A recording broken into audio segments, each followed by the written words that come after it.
And I appreciate it if all the panel members will come up to the table. Try to match yourself to the name.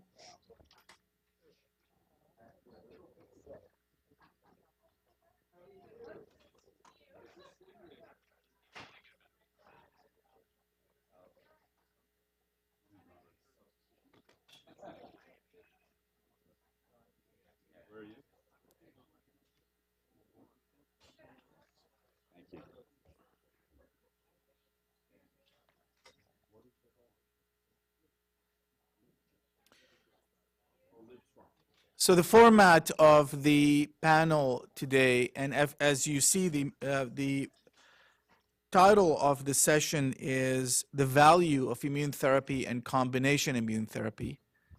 And the value is broadly defined, of course, in this case, because it has an economic level to it, it has benefit level to it, it has a regulatory element to it.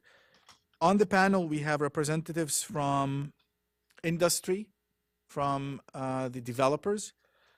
We have representative from payers, whether CMS or private payers. We have a health economy economist perspective, and we have patient advocacy perspective. The hope is that we can take everything that has been addressed prior to now and put it all together from the cost of development into the delivery system. Each one of the members will give 3 to 5 minutes perspective from his point of view or her point of view, and then we'll take it further to discussions between the panels and the audience. So the first person is David Kaufman from Merck, and David, the floor is yours. Thanks very much for the invitation to speak today. So my role at Merck is not on the health outcomes side. I help to lead translational research in immuno-oncology. And when we think about translational research, what we're really doing is trying to think about how we're going to affect the future state of this field several years down the road. And we all know that that's going to be a future state that's dominated by combination immunotherapies. And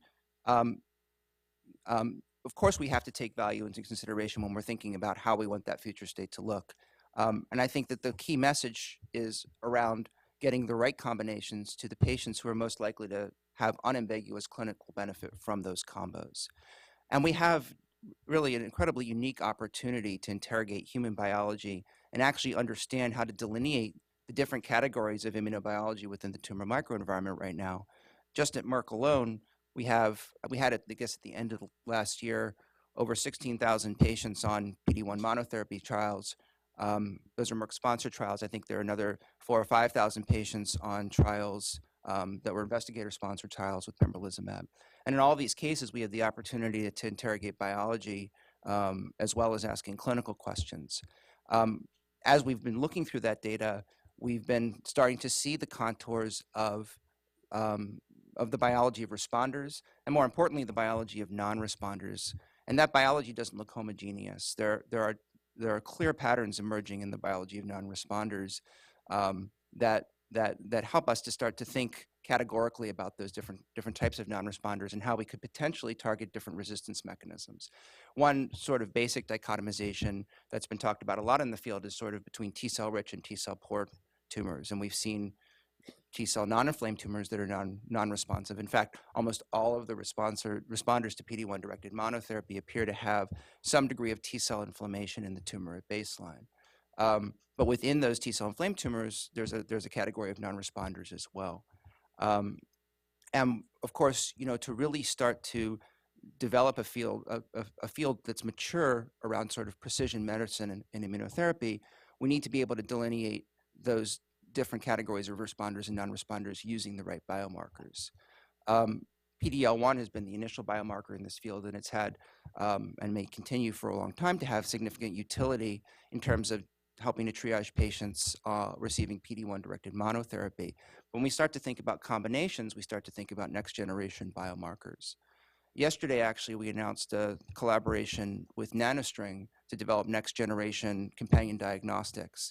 And again, the point here is not necessarily just around PD-1 directed monotherapy, where that may be valuable, but also in a combination future where for biomarkers really to be useful across a broad array of combinations, they need to delineate something fundamental about the biology of a tumor.